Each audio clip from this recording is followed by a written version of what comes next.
Yo, what's up mga bossing? Magandang hapon sa inyo. Maulang hapon sa inyo mga bossing, no?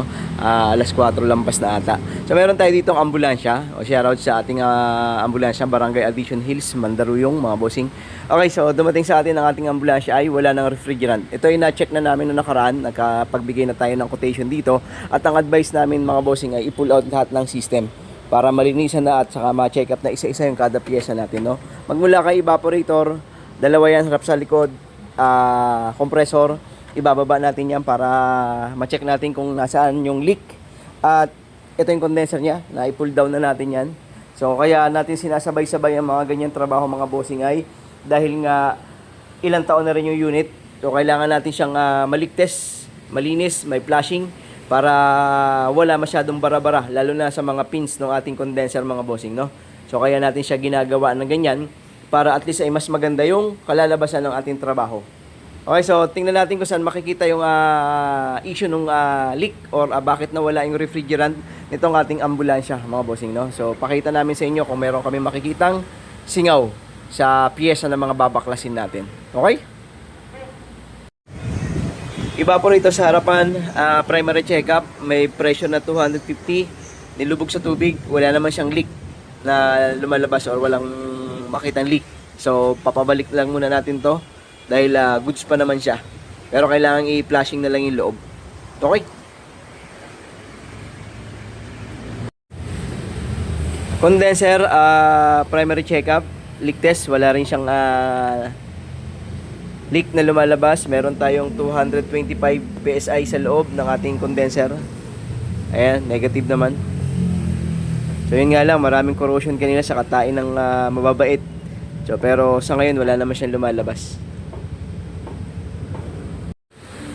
Evaporator sa likod mga bossing, binaba na rin natin yan. Pero negative yan dito sa ating evaporator na magkaroon ng leak. Bakit? Dahil siya ay copper tube. Okay, so maliban na lang kung halimbawang nasundot yan ng mga tornilyo dyan, kung sobra-sobra ang haba or na aksidenteng matusok. Pero kung leak, medyo malabo siya magkaroon ng leak mga bossing dahil matibay ang copper tube. So mabubulok na yan, pins na yan, yung aluminum na yan, pero hindi mabubutas yung tubo niyan. Pero syempre, baka mamaya sa mga hinang bumitaw. So check na rin natin yan. Pero yan yung likuran na evaporator niya. Tanggal natin yung pulley mga bossing dahil gusto natin pag nagli-leak test ay wala yung pulley dahil yung bearing pwedeng mababad sa tubig. Ayan. So patligtis muna natin to. Sana makita natin dito para meron tayong patunay na talagang ang leak ay nakita o na-resolve natin, no? Kasi negative tayo sa condenser at sa evaporator eh. Dalawang evaporator na leak test natin, tapos condenser na leak test natin. So ito nilang compressor, tas yung linya na lang ang check natin kung wala talaga rito, no? Pero kung nandito hanggat maaari, di ma-check na natin. Ito ang problema mga bossing, wala kaming makita. Hindi pala problema yun kung walang makita. Ibig sabihin, wala kaming ma-detect na leak. So hindi ko alam kung nasaan ang singaw. Ang kalaban lang ng mga ganitong primary check-up mga bossing ay siyempre standby ang pressure, hindi umiikot ang shafting, walang tension, walang init. So yun ang kalaban. Meron tayong 250 PSI mga bossing, lampas eh. So negative. So hindi natin man papapalitan to, wala tayong makitang leak eh. Papabalik na lang muna natin yan. Okay? Mga boss, naikabit na natin lahat ng mga piyesa nitong ating ambulansya, no? Tapos nakapag-leak test na rin kami. Ito medyo matindi mga bossing, wala kaming makitang leak. Pero itong dalawang charging valve napalitan na namin. Minsan kasi dito lang din naman ang issue.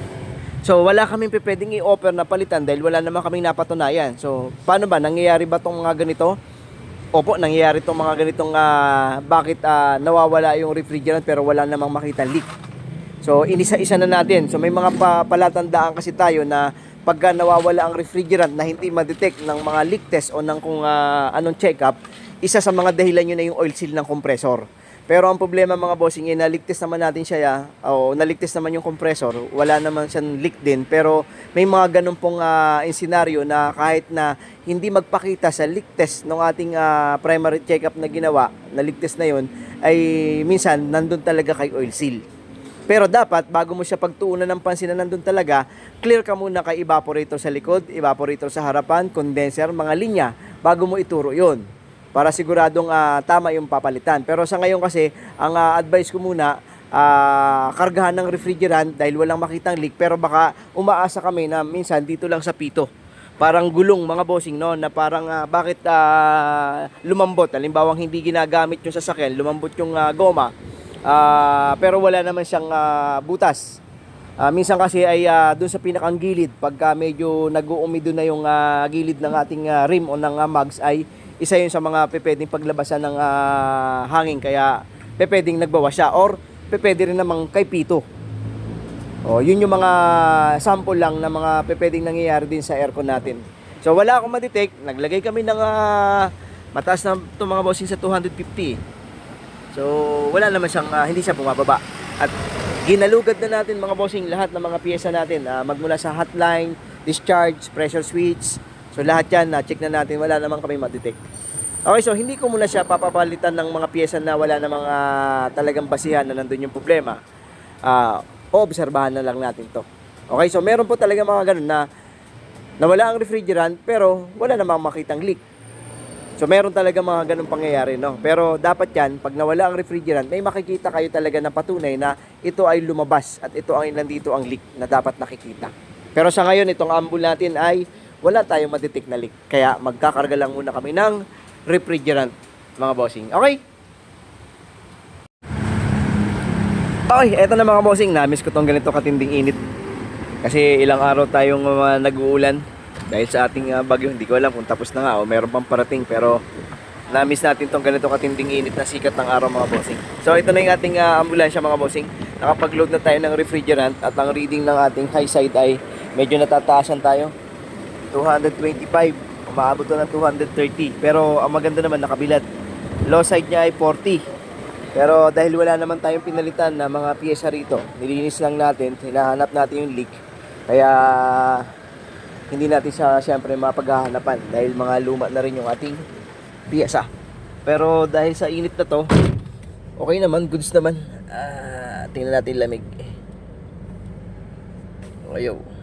On. Ang lamig niya mga bossing ay nasa 12. Ayan. Yan ang lamig na meron siya.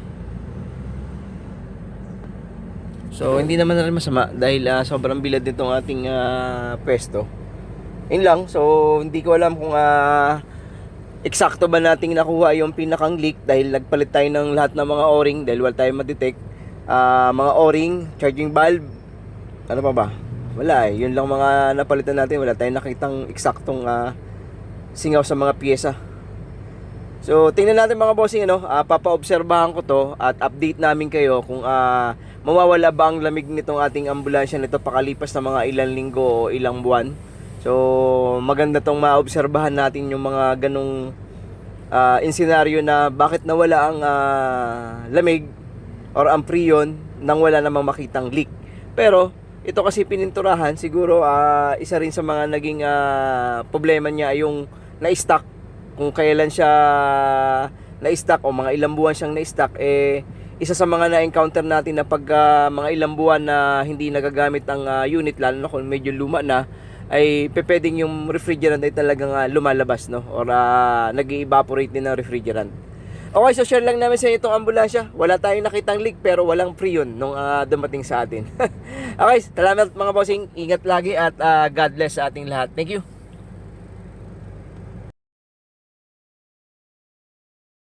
Thanks for watching. Please like and subscribe.